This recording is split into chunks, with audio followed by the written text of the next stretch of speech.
కాక జీవన తొలిసంజ అనుదినమన్న అనే యొక్క ఉదయకాలపు వాక్య ధ్యానములకు మిమ్మల్ని ప్రేమపూర్వకంగా ఆహ్వానాన్ని తెలియపరుస్తూ నా నిండు వందనాలను తెలియపరుస్తున్నాను. ప్రభునందు మాకు అత్యంత ప్రియమైనటువంటి దేవుని పిల్లలారా, బాగున్నారు కదండి? నిన్నటి దినమంతా క్షేమకరంగా గడిచిందా? పిల్లలు, కుటుంబం అంతా బాగున్నారు కదూ? మీ యొక్క చేతి పనులు, మీ యొక్క ఉద్యోగములు, మీ వ్యాపారములు దేవుడి కృపలో ఆశ్రితకరంగా నడిపించబడుతున్నాయని నమ్ముతూ ఉన్నాను.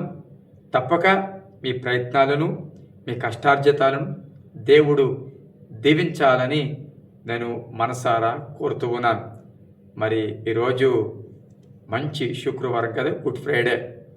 యేసుప్రభు వారిని సిలువ వేసిన దినముగా మరి ఈరోజు గుడ్ ఫ్రైడే ఆరాధన జరగబోతుంది కదా.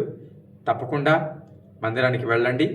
దేవుని సందులో ఆయన యొక్క సిలువ మరణాన్ని జ్ఞాపకం చేసుకుంటూ జరిగే ఆరాధనలో మీరు, మీ కుటుంబము పాలు పొందడం అది మీకు ఎంతైనా దీవెన అనే సంగతిని మీకు జ్ఞాపకం చేస్తున్నాను. అవును ప్రియబిడ్డలారా, మానవ చరిత్రలో లేకపోతే మానవ జీవితంలో నిజంగా మనం తప్పించబడడానికి రెండవ మరణం అనేది రుచి చూడకుండా పాపులమైన మనము పరలోక రాజ్యము చేరడానికి మనకి మార్గాన్ని సుగమనం చేసిందే ఆయన శిలువ మరణం.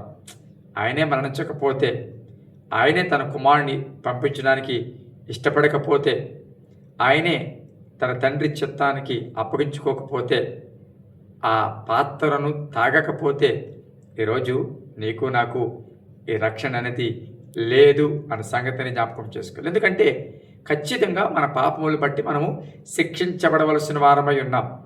కానీ మనకు రావలసిన శిక్ష, మనం పొందవలసిన సమస్త వేదన ఆయన భరించున్నాడు అని లేఖనం సెలవిస్తుంది. చూద్దామా మాట. యెషయా గ్రంథము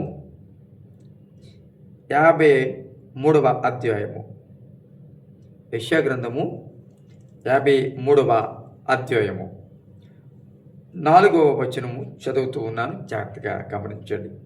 నిశ్చయముగా అతడు మన రోగములను భరించెను, మన వ్యసనములను వహించెను. అయినను మొత్తబడిన వానిగాను, దేవుని వలన బాధింపబడిన వానిగాను, శ్రమనొందిన వానిగాను మనము అతనిని ఎంచితిమి. చూసారే మాట. ప్రియదేవుని బిడ్డలారా, ఆయన 2025 సంవత్సరాల క్రితము ఈ భూమి మీదకి ఆయన వచ్చినప్పుడు 33.5 సంవత్సరాల ఆయన మానవ జీవితము, బ్రతికి ఉన్న జీవితము, 3.5 సంవత్సరాలు ఆయన పరిచర్య మనం చూస్తున్నాం. చివరిగా ఆయన మంచి యవన ప్రాయములో ఆయన తన ప్రాణాన్ని పెట్టినట్లుగా మనం చూస్తూ ఉన్నాం.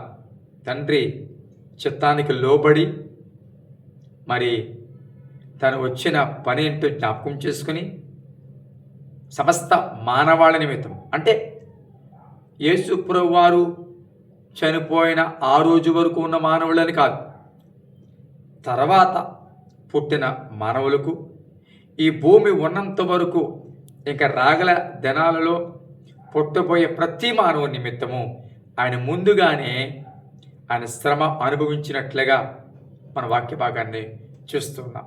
ఒక కులం కోసమో, ఒక మతాన్ని ఏర్పాటు చేయడం కోసమో, మరి దేనికోసమో ఆయన మరణించలేదు. ఏ కులమైనప్పటికీ, వారు ఏ మతాన్ని అవలంబించి వారైనప్పటికీ కూడా వారికి తెలియని విషయం ఏంటంటే, ఎవరైతే వారిని యేసుప్రభు వారిని దూషిస్తున్నారో, ఎవరైతే యేసుప్రభు వారిని చెదరింపు మాటలు మాట్లాడుతున్నారో, అవమానకరంగా మాట్లాడుతున్నారో, వారికి కూడా తెలీదు వారి నిమిత్తము కూడా ఆ రక్తాన్ని చిందించాడని. నిజమే, ఇహలోక సంబంధమైన దేవత వారి మనోనేత్రాలకు గురుడిదనం కలుగు చేసింది. వాస్తవం తెలియదు, అసత్యము నమ్ముతూ సత్యాన్ని ప్రక్కన పెడుతున్నారు. తినద్దు అన్న పండును అసత్యపు మాటలతో, అబద్ధ మాటలతో వారి మనసులను మార్చి తినిపించలేదా? అలాగే ఈరోజు చాలామంది సత్యానికి దూరం అయిపోయారు. చదివిన వాక్య భాగంలో మరి మనం చదువుకున్నాం, ఆయన మన రోగములను భరించెను, మన వ్యసనములను వహించాడు. మన రోగాలన్నింటినీ కూడా ఆయన భరించాడంట, మన వ్యసనములను వహించాడంట. సిలువలో ఆయన చేసిన పని ఏమిటి? ఆయన ఎందుకు రక్తం కార్చవలసి వచ్చింది? మన పాప విమోచన కోసం, అలాగే ఆయన పొందిన గాయముల చేత మనకు స్వస్థత రావడం కోసం. చదివిన వాక్య భాగులు మన రోగములన్నిటినీ భరించారు. కేవలం పాపమనే రోగమేనంటారా? లేదు లేదు, శారీరకంగా వచ్చే రోగాలకు కూడా ఆయన భరించాడు అని వాక్యం చెప్తుంది. స్వస్థత ఆయన పొందిన దెబ్బల చేత స్వస్థత కలుగుతుందని వాక్యం చెప్తుంది కదా.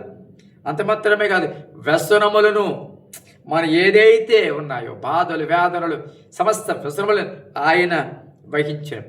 సిలువలో ఆయన మరణించిన విధానము ప్రజలందరూ కూడా ఆయన అవమానపరుస్తూ ఉంటే, ఆయన అగౌరవపరుస్తూ ఉంటే మారు మాట్లాడకుండా ఆయన రక్తం కార్చడం, ఆ సిలువలో ప్రాణం పెట్టడం మనుషులందరూ చూచి, రోగాలన్నింటినీ భరించడం చూచి, వ్యసనాలన్నింటినీ వహించడం చూసి దేవుని వలన బాధింపబడిన వారిగా చూశారంట. చూసారు అంత విచిత్రం. అంటే అతడు దేవుని చేత బాధింపబడుతున్నాడు, లేకపోతే అతడు శాపగ్రస్తుడు, దేవుడు అతన్ని విడిచిపెట్టేశాడు, ఇతడు నిజమైన మెస్సియా కాదు అంటే వారు చూస్తున్న దానిని బట్టి ఏమనుకున్నారు తెలుసా? దేవుడే అతనిని మొత్తాడు, దేవుడే అతనిని బాధిస్తున్నారు అని శ్రమనందిన వారిగాను మనం అతనిని ఎంచేతిమి. చూసారు ఎలా ఇచ్చారంట? దేవుడు విడిచిపెట్టేసాడని, దేవుడే ఆయనను బాధ పెడుతున్నాడని, దేవుడే ఆయనను మొద్దాడని భావించారంట. ఈ సహోదరులారా, అంత ప్రయాస, అంత ప్రాణత్యాగము, మౌనంగా ఆ కొరడా దెబ్బలు తింటే, మౌనంగా అవమానాలు భరిస్తూ ఉంటే, మౌనంగా సిలువ మీద వ్రేలాడుతూ ఉంటే దానికి ప్రజలు పెట్టిన పేరేడుసా? దేవుడి చేత ఇతను మొత్తబడ్డాడు, దేవుడి చేత ఇతను బాధించబడుతున్నాడు, శ్రమనొందిన వారిగా అతన్ని ఎంచారంట. ప్రియబిడ్డలారా, ఎంత విచిత్రం చూడండి. మన నిమిత్తం ఆయన మౌనమయ్యి ఆ బాధను అనిపిస్తూ ఉంటే దానికి ప్రజలు ఆ సత్యాన్ని అర్థం చేసుకోకుండా ఇతను మొత్తబడినవాడు అని ప్రజలు పేరెట్టారంట, అనుకున్నారంట. చాలాసార్లు నీ జీవితంలో కూడా కొన్నిసార్లు నీ మౌన పరిస్థితి, కొన్నిసార్లు నీ జీవితంలో అనుకున్నట్లుగా కార్యం జరగకపోవడము, లేకపోతే మంచితనము, లేకపోతే కొన్నిసార్లు దేవుడు మాటకు లోబడి సహిస్తూ వహిస్తూ ముందుకు వెళ్తూ ఉన్నప్పుడు ప్రజలు ఏమంటారు సార్? నువ్వు మొత్తబడిన వాడువుగా, లేకపోతే విడిచిపెట్టబడిన వాడువుగా, నీ శ్రమలలో దేవుడే నిన్ను శిక్షిస్తున్నట్లుగా, నీ వ్యాధులలో దేవుడే ఆ ఉగ్రత నీ మీద కుమ్మరించినట్లుగా, దేవుడే ఆ సమాధానం లేనట్లుగా, దేవుడే నిన్ను ఆ గాయం చేసినట్లుగా, అది ఒక శిక్ష నీకు అని భావిస్తారు చాలాసార్లు.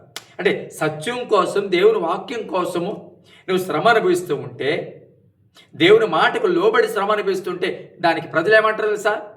నువ్వు దేవుడి చేత మొత్తబడిన దానివు, బాధించబడుతున్న దానివు అని పేర్లు పెట్టే అవకాశాలు ఉన్నాయి. ఈ వాక్యం ప్రియబిడ్డరా, బాధపడకు. ఒకరోజు దేవుడే రుజువు చేయబోతున్నాడు, తన కార్యం తను చేయబోతున్నాడు. కళ్ళు మూసుకుందాం. పరిశుద్ధమైన తండ్రి, నీ పరిశుద్ధ నామానికి స్తోత్రాలు. ఎంతమంది అయితే ఈ మాటలు వింటున్నారో ఈరోజు నాయన, మరి శుభ శుక్రవారం నాయన, నీ మందిరాలలో నాయన నీ సిలువను జ్ఞాపకం చేసుకుంటే ఆరాధనలు జరగబోతూ ఉన్నాయి. నిజమే తండ్రి, నువ్వు మా కొరకు అయ్యా నువ్వు మరణించావు కాబట్టే ఇది మాకు శుభ శుక్రవారం అయింది. కానీ కొంతమంది ప్రోభా నేను మొత్తబడిన వారిగాను, దేవుడి చేత బాధించబడిన వారిగాను, శ్రమనొందిన వారిగాను ఆ రోజు ఎంచారు అని వాక్యం చెప్తుందని ఆయన ప్రార్థన చేస్తున్నాను. ప్రతి ఒక్కరూ నీ యొక్క అయ్యా త్యాగాన్ని గుర్తెరిగి, నీ ప్రేమను గుర్తెరిగి కొనసాగలిగిన కృపద ఇచ్చేయండి. ప్రార్థించిన వారి ప్రభు ఈ ప్రార్థనలు ఏకీభవిస్తున్నారు కుటుంబాలన్నింటిలోనూ కూడా మీ సమాధానం ఇచ్చి నడిపించమని, మహిమ పొందమని, దీవెనకరంగా ఉంచమని, నీ సిలువనెత్తుకుని ముందుకు కొనసాగగలిగిన కృప మా అందరికీ తెచ్చమని యేసు నామమున అడుగుచున్నాం తండ్రి. ఆమేన్. Thank you. God bless you.